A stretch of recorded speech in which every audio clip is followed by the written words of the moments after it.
여러분 반갑습니다. 오늘도 루이스 볼커프의 조직신학 저희들 공부하고 있습니다. 이 시간 함께 주기도문으로 기도하시고 오늘 공부를 시작하도록 하겠습니다. 하늘에 계신 우리 아버지여, 이름이 거룩히 여김을 받으시오며 나라의 마옵시며 뜻이 하늘에서 이룬 것 같이 땅에서도 이루어지이다. 오늘날 우리에게 일용할 양식을 주옵시고 우리가 우리에게 죄 지은 자를 사하여 준 것 같이 우리 죄를 사하여 주옵시고 우리를 시험에 들지 말게 하옵시고 다만 악에서 구하옵소서. 대개 나라 번성왕의 아버지께 영원히 싸움나이다. 아멘. 저희가 지난 시간부터 구원론에 관한 내용들을 다루고 있습니다. 그중 지난 시간에는 구원론 개요 부분에서 구원의 순서, 올도 살루티스, 구원의 순서에 관한 그런 내용들을 저희가 다루고 있는데, 그 중에 첫 번째로 개혁파의 견해에 관한 그런 내용들을 지난주에 다루었습니다. 바로 이 개혁파의 견해에 관련되어서 구원의 순서에 관해서 우리가 논의를 진행할 때 몇 가지 사항에 유의해야 된다라고 이야기를 하고 있습니다. 몇 가지 사항이라는 것은, 첫 번째는 모든 용어들이 항상 동일한 의미로 사용되는 것은 아니다라는 그러한 부분을 유의해야 한다는 것입니다. 일반적으로 칭의는 소위 이신칭의에 제한되는 법이지만 어떤 경우에는 예수 그리스도의 부활 시에 선택된 자에 대한 객관적 칭의와 구원의 언약에서의 그리스도의 의의 전가를 표현하기 위해 사용되기도 한다는 것입니다.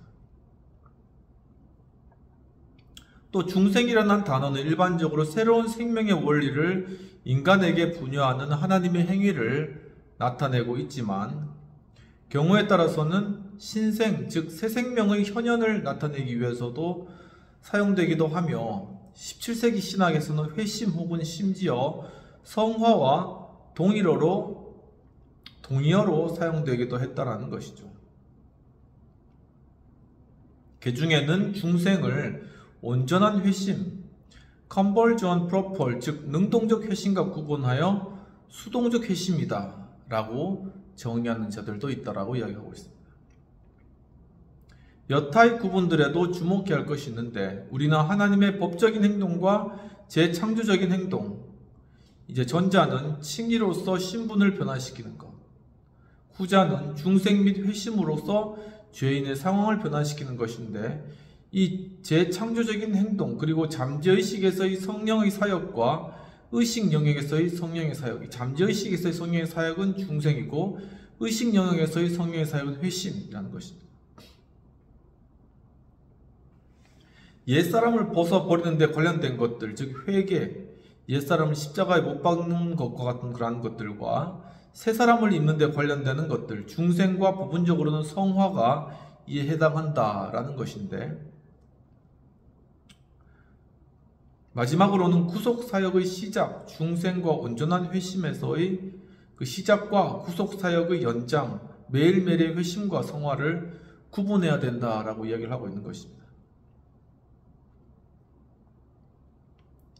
세 번째로는 구속사역이 적용에 있어서의 다양한 운동들을 고찰할 때 먼저 하나님의 법적인 행동이 재창조적 행동의 기초가 되며, 따라서 칭의는 다른 모든 것들보다 시간적으로 우선하지는 않을지라도 논리적으로는 우선한다는 것이죠.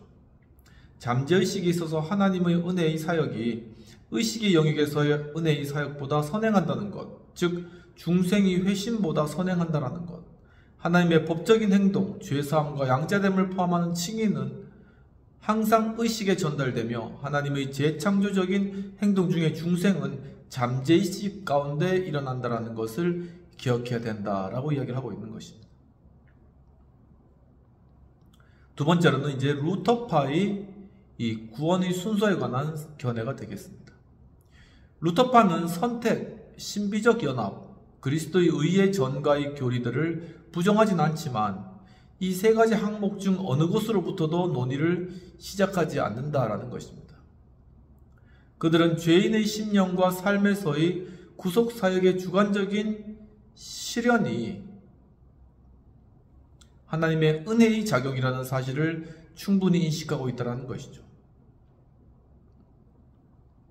자신의 죄를 인정하고 하필 돌아온 이러한 주관적 시련, 이란 것이 바로 이것은 하나님의 은혜에서 기인되었다라는 것을 충분히 인지하고 있다는 것입니다. 하지만 그들은 하나님의 편에서 행해지는 것들보단 인간의 편에서 행해지는 것들을 더욱 강조하는 구원의 순서를 제시하고 있다는 것이죠.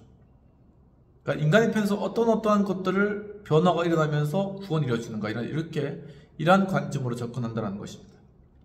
이들은 우선 신앙을 하나님의 은사라고 생각하지만 동시에 신앙을 인간 편에서의 능동적 원리, 즉 인간의 행위로 이해하여서 구원의 순서의 결정적인 요인으로 제시하고 있다는 것이죠.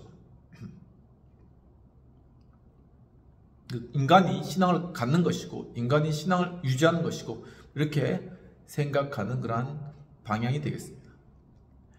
피퍼는 구원의 획득에 관한 모든 것은 인간에게 복음에 대한 신앙이 생성되는데 달려있다라고 말하였는데, 카프칸이 신앙을 구원의 순서 전체라고 규정한 점은 이미 앞에 언급한 바 있다라는 것입니다.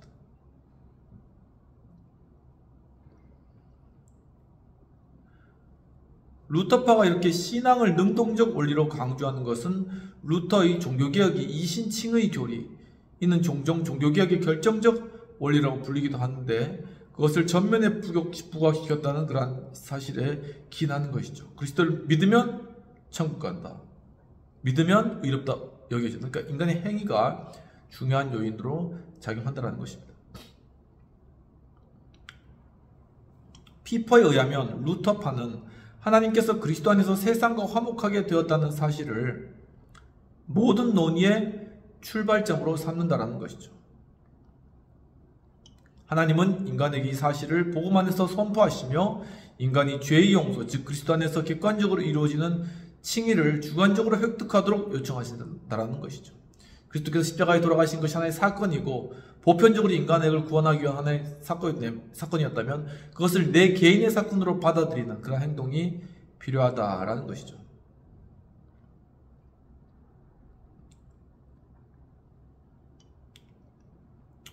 이러한 부르심에는 항상 일정한 정도의 조명과 자극이 작용하게 되며 따라서 인간은 성령의 구원하는 활동에 저항하지 못하게 하는 능력을 부여받는다는 것입니다.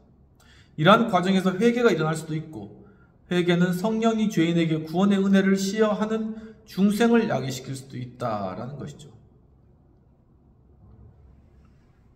하지만 이 모든 것, 즉 부르심과 조명과 회개와 중생은 단지 예비적인 것에 불과하며 엄밀한 의미에서는 아직 은혜의 언약의 복들이 아니라고 볼 수 있다라는 것입니다.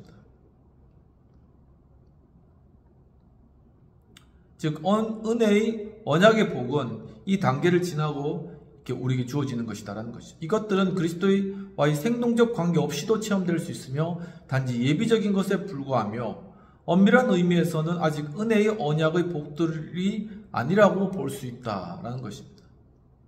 이것들은 그리스도와 생동적 관계 없이도 체험될 수 있으며 단지 죄인을 그리스도에게로 인도하는 기능만을 수행한다는 것이죠. 그러니까 죄인이 회개하고 그리스도께 인도되고 하는 그러한 과정만을 뜻한다는 것입니다. 중생은 자신에게 행사되는 감화력에 대응하는 인간의 행위에 따라 결정되며 따라서 인간의 저항이 점중되거나 감소함에 따라 단번에 혹은 점진적으로 발생할 수도 있다는 것이죠. 한 번에 믿고 주님 앞에 돌아오는 사람도 있냐면은 계속적으로 이렇게 접하였을 때 점차 돌아오는 사람들도 있다는 것입니다. 중생 안에서 인간은 구원의 믿음을 수여받고 이 믿음으로 그리스도에 의해 객관적으로 주어진 죄의 용서, 즉 칭의를 획득하게 되는 것이죠. 하나님의 자녀로 인정받고 그리스도와 신비적으로 연합하게 되고 순종의 삶의 생득적 원리, 즉 갱신과 성화의 영을 받게 된다는 것입니다. 이 모든 복들을 영구적으로 소유하기 위해서는 지속적인 믿음, 인간 편에서의 능동적 믿음이 필요하다는 것이죠. 바로 인간의 어떤 믿음, 신뢰, 인간이 붙드는 행위, 이것을 루터파 교회에서 상당히 중요하게 생각하고 있다는 것입니다. 인간이 지속적으로 믿는다면 그는 평화와 기쁨, 생명과 구원을 누린다는 것이죠. 하지만 만약 인간이 믿는 것을 중단한다면 이 모든 것들은 의심스럽고 불확실하고 잘못되게 될 것이다라는 것입니다. 따라서 신자에게는 지금 소유하고 있는 모든 것을 상실할 가능성이 항상 존재한다라는 것을 염두에 둬야 된다는 것입니다. 그렇다면 세 번째로, 그럼 로마 카톨릭의 구원의 순서에 관한 견해는 어떠한가라는 것입니다. 로마 카톨릭의 신학에서 교회론이 구원의 순서에 대한 논의보다 선행되게 된다고 이야기하고 있습니다.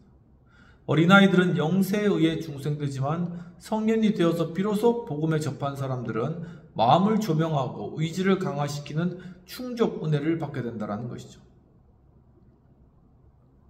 그러니까 어린아이일 때 이제 세례를 주지만 이제 커가지고 이제 분별할 수 있으면은 바로 거기에서 충족한 은혜를 주는 그러한 어떤 행위를 또한 받게 된다는 것입니다. 인간은 충족 은혜에 저항하거나 동의할 수가 있으며, 만약 그가 이 은혜에 동의하면 그 은혜는 협력 은혜로 변화되며, 이로써 인간은 칭의를 예비하는 데 협력하게 된다는 것이죠. 칭의에 대한 예비 과정은 다음 7단계로 구성되어 있다고 보았는데, 첫 번째는 하나님의 말씀을 믿음으로 수용하는 단계, 두 번째는 자신의 죄악의 상태를 자각하는 단계, 세 번째 하나님의 자비를 소망하는 단계,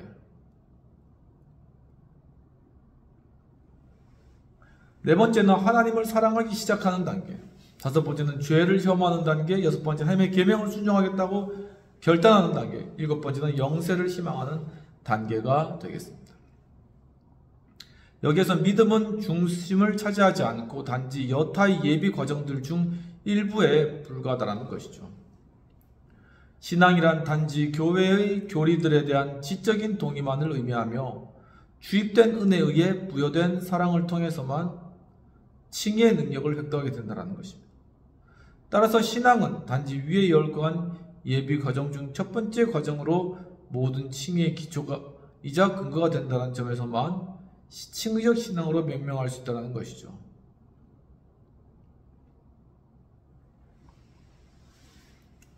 이러한 예비 과정 후에 칭의 자체가 영세에 의해 이루어지게 된다는 것인데, 칭의는 죄의 용서에 뒤따르는 은총과 초자적인 덕목들의 주입으로 이루어진다라고 이야기하고 있습니다. 죄의 용서의 분량은 죄가 실제로 극복되는 정도에 비례한다라고 이야기하는 것이죠.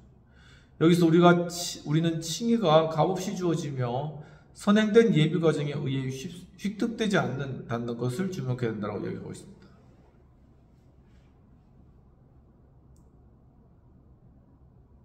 칭의의 은사는 계명을 지키고 선행을 함으로써 보존된다는 것인데, 인간은 주입된 은혜에 의해서 선행할 수 있고, 따라서 차후의 모든 은혜와 영생에 합당한 공로, 실제적 공로를 이룰 수 있는 초자연적인 능력을 부여받게 된다는 것입니다. 따라서 하나님의 은총은 인간에게 구원에 합당한 능력을 부여하는데 그 목적이 있다고 볼 수 있다는 것이죠. 하지만 인간이 죄의 용서를 계속 보유하게 될지는 확실하지 않다는 것입니다.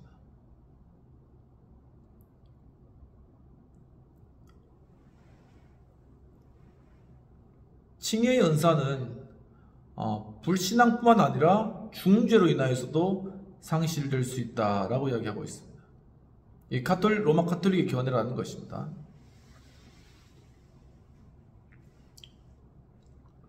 하지만 이 경우 칭의의 은사는 참회, 고백, 사죄 선언, 보석 행위로 구성된 고해성사에 의해 다시금 획득할 수 있다는 것이죠. 이 카톨릭의 독특한 그런 절차 중에 고해성사가 있는 거죠. 7성사 중에 하나에 해당되는 것입니다. 죄의식과 영원한 형벌은 사죄 선언에 의해 제거되지만 현세적인 형벌은 단지 보석 행위에 의해서만도 소멸될 수 있다, 이렇게 보고 있다라는 것입니다. 네 번째는 알미니우스주의자들의 견해가 되겠습니다. 알미니우스주의자들의 주장하는 구원의 순서는 외면적으로는 구속 사역을 하나님께 귀속시키지만 실질적으로는 하나님의 구속 사역이 인간의 태도와 행위에 부수적이다라는 그런 주장입니다. 하나님은 인간을 위해 구원의 가능성을 열어놓았지만 그 기회의 이용 여부는 인간에게 달려 있다는 것이죠. 알미니우스주의자들은 그리스도의 속죄를 온 세상의 죄에 대한 제물의 만족, 즉 인류 개개인의 죄에 대한 제물과 만족으로 이해한다는 것입니다. 알미니우스주의자들은 아담의 죄책은 그의 모든 후손들에게 전가되며 인간은 본성상 완전히 타락했고 따라서 어떠한 영적인 선도 행할 수 없다는 사실을 부인했습니다. 인간도 선을 행할 수 있다 이렇게 본 거죠. 그들은 인간의 본성이 타락의 결과로 손상되고 부패했다는 것은 의심의 여지가 없지만 여전히 인간의 본성은 영적으로 선하며 따라서 하나님께 돌아갈 수 있다고 믿는다는 것입니다. 하지만 죄악된 인간의 본성의 사악한 편견, 완고한 나태로 인해 하나님은 인간에게 새로운 도움을 베푸신다는 것이죠. 하나님은 그가 선택하기만 하면 완전한 영적 복과 구원을 획득할 수 있게 하시는 충족 은혜를 베푸신다는 것입니다. 복음은 인간 모두에게 무차별적으로 제공되며 단지 그들에 대해 도덕적인 감화력만 행사하게 되고 그들은 복음을 거부할 수도 있고 이에 순종할 수도 있다는 것이죠. 만약 인간이 복음에 순종한다면 그들은 회개와 신앙을 통해 그리스도께 나아가게 된다라는 것입니다. 이러한 영혼의 운동은 칼빈주의에서처럼 중생의 결과가 아니라 소위 은혜의 상태를 예비하는 것에 불과하다는 것이죠. 그들의 신앙이 진정으로 그리스도 안에서 정착할 때 신앙은 그리스도의 공로로 인해 그들에게 의로 전가된다는 것입니다. 이것은 그리스도의 의가 그들의 것으로 전가된다는 의미가 아니라 그리스도가 인간을 위해 행하신 것이라는 관점에서 순종, 정직한 마음, 선으로의 경향의 원리를 포함한 이들의 신앙이 완전한 순종 대신 용인으로 간주된다는 의미입니다.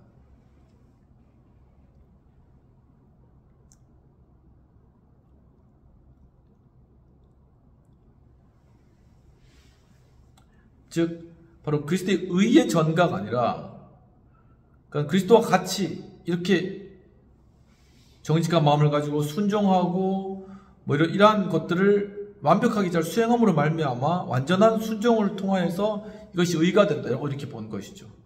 인간은 이러한 근거로 칭이 되는데 알미니우스 도식에 따르면 칭이란 일반적으로 그들의 죄가 용서되었다는 의미일 뿐 의로운 자로 용인되었다는 것을 의미하지는 않는다는 것입니다. 알미니우스주의자들은 이를 다음과 같이 표현하고 있는데 그리스도의 공로에 기초하여 죄를 용서받을 수 있지만 하나님 편에서 인정은 율법이나 복음에 순종하는 것에 기인한다 라는 것이죠. 그렇기 때문에 율법이나 복음에 순종하는 삶을 특히 강조한다는 것입니다. 신앙은 칭의에 기할 뿐만 아니라 죄인들을 중생시키는 데도 기한다는 것입니다. 신앙은 인간에게 복음적 순종의 은혜를 보증하며 일생 동안 계속된다면 견인의 은혜를 야기할 수도 있다는 것입니다. 하지만 하나님의 은혜는 항상 거부될 수도 있고 잘못될 수도 있다라는 것이죠.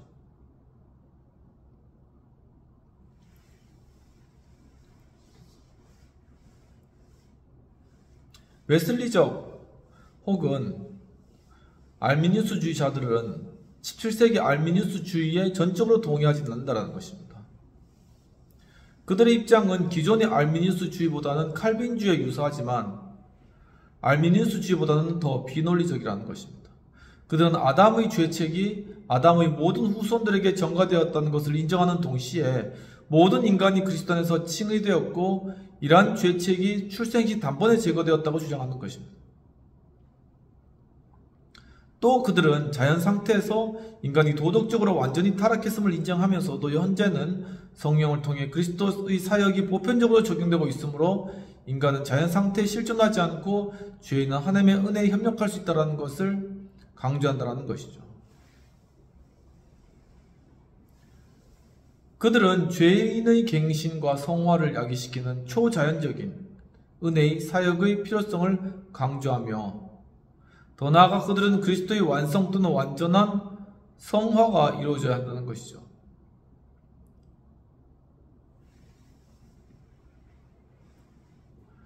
바로 그것이 현세에서 이루어져야 된다는 것을 가르친다는 것입니다. 한 가지 더 언급할 것은 알미니우스주의는 인간이 하나님과 협력할 수 있는 능력을 부여받은 것이 공의의 사건이라고 이해했지만 웨슬리는 이를 순전히 은혜의 사건으로 이해했다는 것이죠. 이러한 입장들이 오늘날 흔히 접촉할 수 있는 알미니우스주의의 모습이라는 것입니다. 이러한 입장들은 감리교회 대부분의 교회들, 그리고 특별히 오늘날 특정 교파에 소속되지 않은 다수의 교회들로부터 발견되는 것이다 라고 얘기를 하고 있는 것입니다. 그렇다면 두 번째로 성령 사역의 개관의 내용에 대해서 살펴보도록 하겠습니다. A. 성령의 사역으로의 전환. 앞에서 논의한 바와 같이 기독론에서 구원론으로 전환할 때 객관적인 것에서 주관적으로, 즉 하나님께서 우리를 위해서 그리스도 안에서 성취하시고 희생 제물의 측면에서는 완성된 사역으로부터 하나님께서 시간이 지남에 따라 신자들의 마음과 생활 속에 실현시키고 신자들이 협력하도록 기대하시는 사역으로 전환되게 된다는 것입니다. 또 본 교리를 구성할 때도 성경의 인도를 받아야 된다는 것이죠. 바빙크 박사는 여기서 발생하는 다음과 같은 난점에 주목하고 있습니다. 즉 성경은 한편으로 모든 구속사역이 그리스도 안에서 완결되어 인간이 행해야 할 일은 아무것도 없다고 가르치지만 또 한편으로는 실제적으로 결정적인 일은 인간 안에서 인간을 통해 성취되어야 한다고 가르치는 것처럼 또한 보여진다라는 것입니다. 그러면 구속의 수단에 관한 성경의 가르침에는 자력구원과 타력구원의 요소가 모두 존재하고 있다는 것이죠. 따라서 모든 종류의 편협성을 경계하며 한편으로는 펠라기우스주의, 반펠라기우스주의, 알미니우스주의, 신율법주의 등 율법 준수주의의 위험을 폐하면서 다른 한편으로는 율법 폐기론의 극단, 율법 폐기론은 주장했던 그러한 곳이 니골라당, 알렉산드리아의 영지주의자들, 자유의 영의 형제단과 같은 사람들입니다. 좀 더 열광적인 형태의 제세례파, 그리고 아그리콜라의 추종자 모라비아 교도들, 플리머스 형제단의 일부 등과 같은 종파들에서 때로는 특정한 교리로, 때로는 단순히 교리적인 경향으로 출현하고 있음을 피해야 된다는 것이죠. 율법 준수론자들은 미리 예견된 인간 편에서의 태도나 행위에 의한 것이 아니라 하나님께서 원하시는 대로 구원받을 자와 구원받지 못할 자를 무호하게 결정하시는 하나님의 주권적 선택의 교리를 부정합니다. 그리스도께서 생명을 바친 사람들 모두에게 실질적으로 구원을 보장하기 위해 영생이 가장 절대적인 의미에서 생겨난 절대적인 의미에서 영생이 가장 하나님의 자유로운 하나의 선물이라는 것이죠. 바로 우리의 구원을 보장하기 위해서 주시는 영생이 하나님의 자유로운 선물이라는 것입니다. 또한 영생을 수여함에 있어서 인간의 공로가 배제된다는 것을 부정한다는 것이죠. 그들은 갱신하는 은혜 없이도 인간이 자신을 구원할 수 있으며, 이건 펠라기우스주의적인 견해고요. 하나님의 은혜의 도움을 받지 않아도 구원을 성취할 수 있다. 이것은 반펠라기우스주의와 알미니우스주의의 주장이 되는 것입니다. 반면에 때로 극단적 칼빈주의에게 지지받기도 하는 율법 폐기론자들은 우리의 죄가 그리스도에게 전가될 때 그리스도는 개인적으로 죄인이 되고 그리스도의 의가 우리에게 적용될 때 우리가 개인적으로 의롭게 되어 하나님은 우리에게 더 이상의 죄를 찾지 않으신다고 주장하는 것이죠.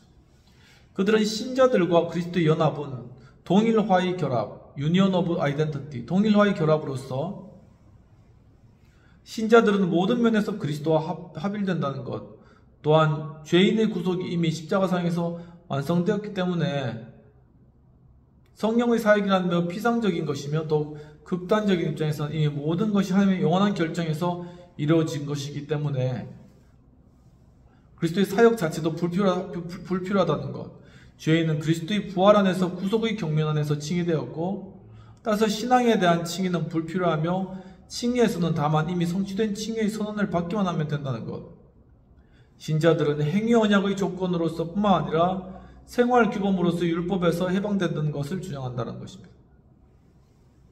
그들은 실제로 성령의 인격과 사역, 그리고 경우에 따라서는 그리스도를 통한 객관적 속죄까지도 부인하는 것이죠.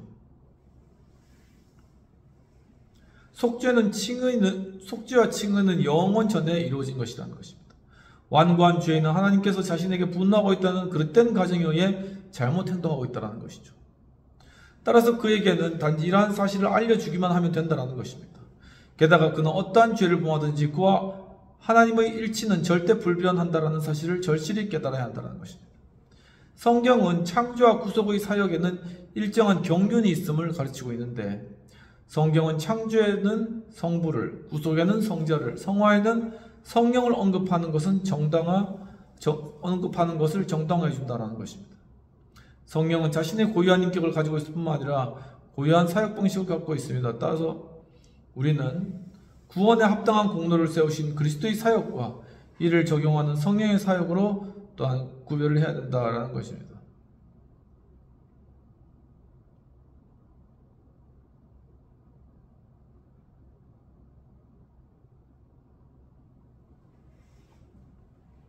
그리스도는 하나님의 모든 요구를 성취하셨고 모든 구원의 복에 합당한 공로를 세우셨습니다. 하지만 그리스도의 사역은 아직 끝나지 않았다는 것이죠. 그리스도는 자신의 생명을 바친 사람들로 하여금 자신이 공로로 세운 모든 것들을 소유하게 하기 위해서 지금도 하늘에서 그 사역을 계속하고 계신다는 것입니다. 구속을 적용하는 사역조차도 그리스도의 사역이라고 볼 수 있습니다. 다만 이는 그리스도께서 성령을 매개로 하여 성취하시는 사역이신데, 구속을 적용하는 사역이 구속의 경륜에서는 성령의 사역으로 부각되고 있지만 이는 잠시라도 그리스도의 사역과는 분리될 수가 없는 것이죠. 이 사역은 예수 그리스도의 구속 사역에 근거하여 이를 완성시키며 구속의 주체들이 협력 없이 수행될 수가 없다는 것입니다. 그리스도 자신도 다음과 같은 말을 통해 이들이 밀접한 관계를 지적해 주셨다는 것이죠. 그러나 진리의 성령이 오시면 그가 너희를 모든 진리 가운데 인도하시리니 그가 스스로 말하지 않고 오직 들은 것을 말하시며 장래 일을 너에게 알리시리라. 그가 내 영광을 나타내리니 내 것을 가지고 너에게 알리겠음이라 라는 것입니다. 그럼 B로 넘어와서 성령 일반 사역과 특별 사역입니다. 성경은 성령의 모든 사역이 예수 그리스도의 구속 사역의 일부가 되는 것은 아니라는 것을 명백히 가르쳐주고 있습니다. 하나님의 아들이 구속의 중보자가 될 뿐만 아니라 창조의 중개자도 되듯이 성령도 성경에 기록된 대로 구속의 사역뿐만 아니라 창조의 사역에도 활동하신다는 것입니다.